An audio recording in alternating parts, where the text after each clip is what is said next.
So, what if I told you that the best time to set up a buy order was right after a down day? I know, it sounds completely backwards, but it's an incredibly powerful technique that institutional traders use. Today, we're going to dive into a smart money concept from ICT that uses stop orders in a way you probably haven't seen before, and it's going to flip a lot of conventional trading wisdom on its head. Welcome to AI Explains ICT. In this video, we're going to break down the core content from Month 5, Episode 16. I would definitely recommend grabbing a pen and paper or opening up a notepad, because the entry model we're about to cover is very specific, but man, is it effective when you get it right. Here's the game plan for this video. We'll kick things off with the core strategy, which is a little counterintuitive. Then we'll get into the nitty-gritty of the long and short entry rules. After that, we'll see how it all looks on actual charts, and then we'll wrap everything up with the key takeaways you need to remember. All right, let's jump right in. The entire foundation of this technique really challenges the way most retail traders are taught to think about the market. This idea from ICT is absolutely central to understanding this. Most of us see a big red candle and our first instinct is, oh no, weakness, I should sell. But for smart money, it's the complete opposite. They see that down candle as an opportunity, a chance to load up on buy orders at a better price within an overall uptrend just before the next leg up. This chart right here really puts it into perspective. Retail logic is all about chasing momentum, right? Buying when things look strong and selling when they look weak. But institutional logic does the exact opposite, and they do it on purpose. They use those down days to quietly build up their long positions, and they use up days to build their short positions.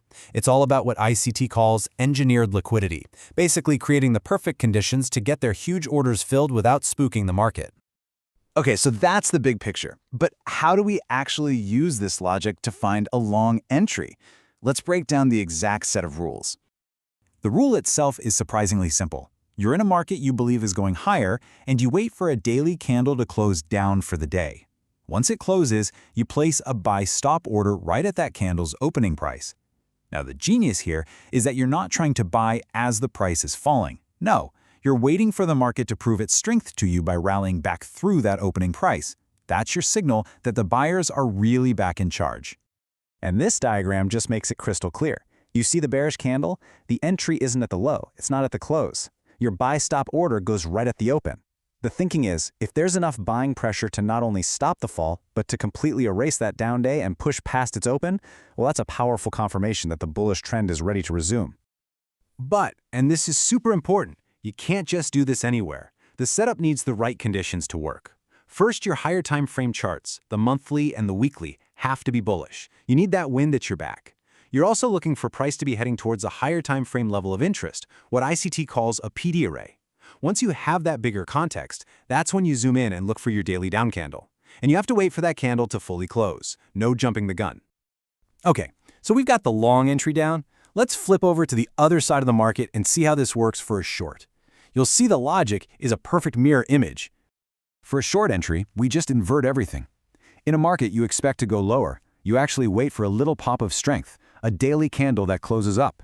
Then, you place a sell stop order right at that candle's opening price. What you're doing here is betting that this little rally is just temporary and that the market's true weakness will show itself by trading back down through that open.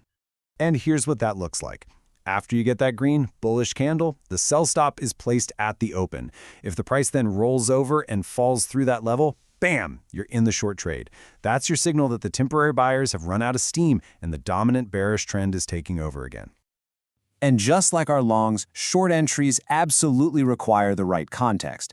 The bigger picture on the monthly and weekly has to be bearish. You want to see price being drawn towards some kind of downside target.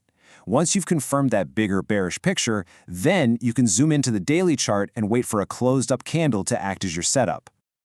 Theory is great and all, but seeing this play out on an actual price chart is where it all really starts to click. So let's look at some real examples. So, what does this look like in the real world with all the noise and messy price action? Let's pull up a chart and take a look.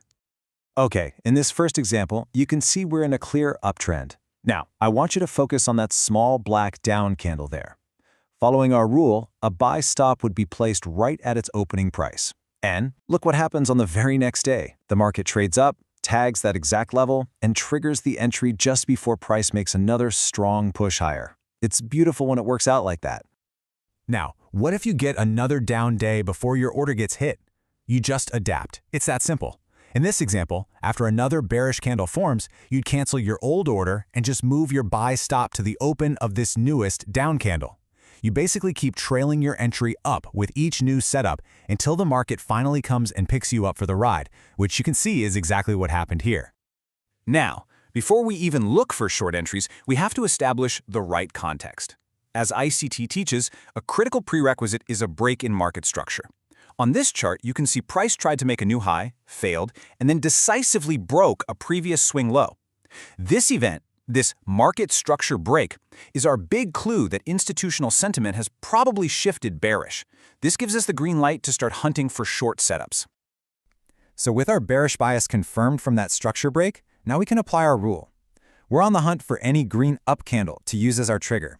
Each of these pool arrows on the chart points to a valid setup where a sell stop could have been placed at the open.